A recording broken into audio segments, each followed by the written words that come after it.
Okay everyone, welcome back to another video on the channel today.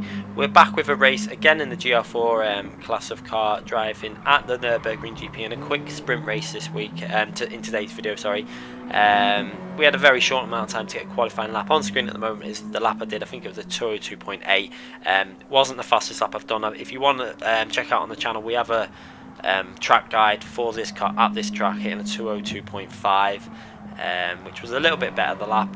This lap was okay. We didn't really get every corner perfect, but it was okay. As you can see, the limits are still a bit of a joke on this track, but you have to take advantage of it because everyone else is doing it, and if you're the only one in the top split races not doing it, you're going to lose a lot of time compared to others. So you'll find that pretty much everyone in the race does the racing line, wide angles and stuff, and I really hope they fix this track issue on this track, because this is one of my favourite tracks, and it isn't the best when you see everyone obviously going wide, but everyone's going to do it because it's what's needed to do to hit these top times.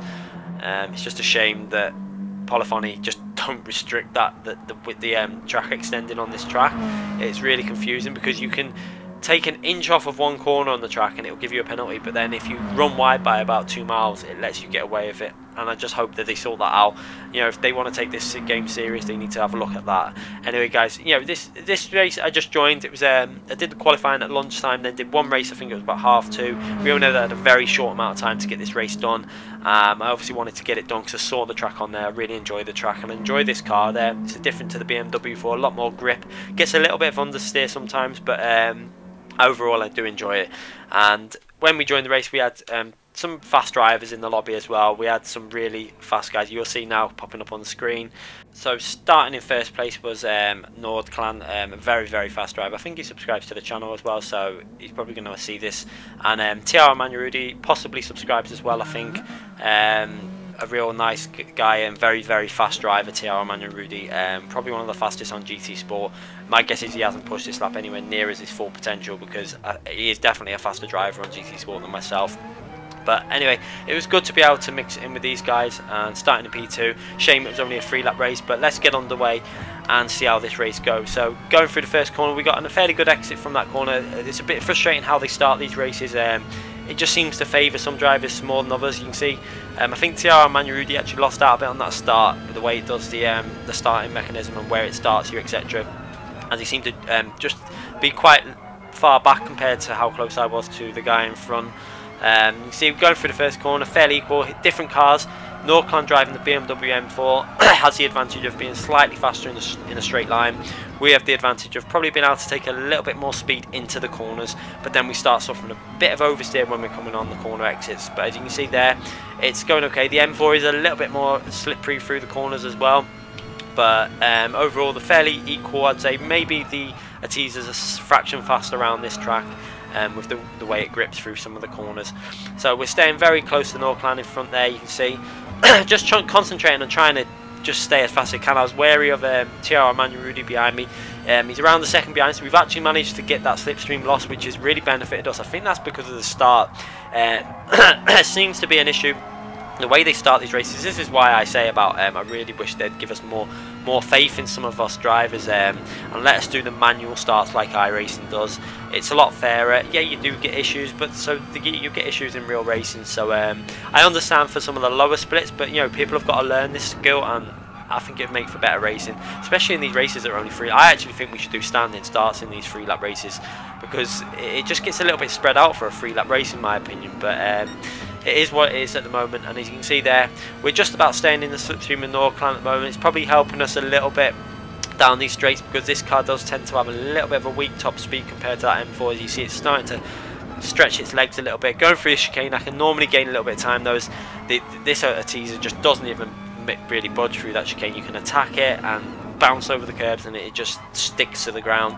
So going through the final corner, just try and make sure I don't get any understeer. Down second gear, let it rev really high. This car really does like to rev quite hard, so I do let it rev really fast. And again, this is why this car is not really going to be competitive in any longer races against the M4, because to get the speed out of this car, you do need to rev it, I found. And if you don't rev it, and as you can see there, oh, it's so close. I had the slipstream and I braked a little bit late, and we just about got away with that. Just let's go back and have a little look how close that was. You can see that I turned to try and just avoid the angle a bit and you know, just shorten that distance of braking. Then I had to really rotate the car on the exit to make sure I didn't lose the slipstream. We just about got away with that, very lucky. I don't know if Norclan's seen that in his mirror. I bet he panicked a minute there. I panicked as well.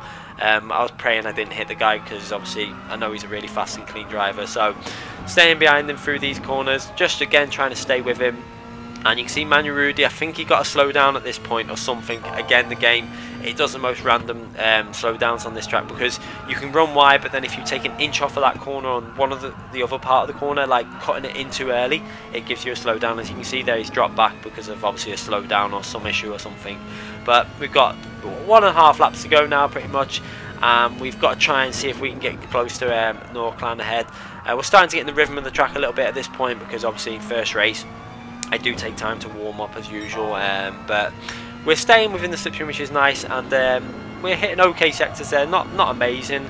Remember, there's no fuel or tyre wear on in this race. That's why I would rather it being a bit longer than 3 laps. I find 3 laps a bit pointless.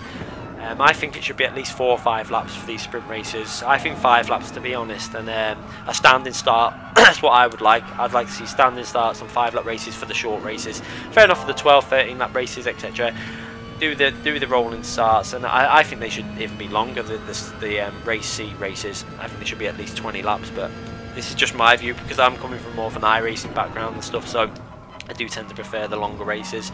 But as you can see there, going through the chicane, really attacking it again, just about staying in slipstream. We're hanging on around the 8/10 behind mark, which is I was reasonably happy with, because I know how fast Norclan is. I've seen him at the top of the leaderboard in rank 1 positions. Some tracks I can get ahead of him on, but a lot of the tracks he is normally faster than myself. Anyway, going through to the last lap now, you can see there, we're just approaching, getting into his slipstream. Really wanted to push on this last lap and see what we could do, see if we could get a little bit closer. He runs a little bit wide out there, which gives us an opportunity to get really close to him in the slipstream. So now we're going to really push our hardest and see if we can get close to him. He takes a really wide line through that corner. We take quite a wide line, not quite as wide as Norclan did there. He's really stretching the legs on that M4, and we take a really nice, quite a tight line through that corner compared to what you can probably do. We actually get that corner pretty much perfect there, and really gives us a chance to get into the slipstream behind as we go through that sector with a purple sector. But we clip the right tyre on that little bit of outside dirt, and it really lost us a bit of traction. You can see it probably lost me a tenth or so, which frustratingly lost me getting really close to his slipstream through this corner, because it compromises your entry and exit through them corners. A real frustrating situation then, but luckily we're still close-ish to his slipstream, going through his tight corner, trying to get on the power as early as I can, because I know I need to get into that slipstream to be able to make a move towards the end of the lap on the back straight. It's really struggling though with this car. Lacks that ultimate power down the straights to really make the moves in the straight lines. You've got to try and do it into the corners and stuff. So going through these corners again, I try to really attack through this corner, attacking the curb, pushing the limits, swinging the car out to the wide, trying to get a nice clean exit from this corner, as you can see there, getting on the power as early as I dared, using all the width of the track just to try and get closer. Again, we go through that middle sector on a reasonably fast time. That would actually be a good qualifying time through there. Slipstream is helping slightly obviously, but we are pushing as hard as we can, braking just before the 100, trying to really attack the curves. You never know, he could make a mistake, very unlikely, but I always like to push it in these circumstances as much as I can. And we're going through to the last corner, take a nice tight line. You can see he's really pushing. He gets a little bit of loose rear coming out of that corner, but he gets away with it, and we go over the line in second position, and in a fairly enjoyable race. This is one reason why I would like longer races, because I think this race would have been a better race over 5 laps, but let's hope they change something in the future. 3 laps just seems pointless to me, but you know, let's hope. Some people might enjoy it. I would much prefer 5 laps at least. Anyway guys, I hope you enjoyed the race. We're going to be back with more of these videos very soon. Thanks again for watching. Make sure you hit that like button if you've enjoyed this video. Also subscribe if you haven't already subscribed, and make sure you click the notification button so you don't miss out on any future uploads. We're going to be back with more Project Cars 2, Assetto Corsa and GT Sports videos very soon. Thanks again for watching everyone.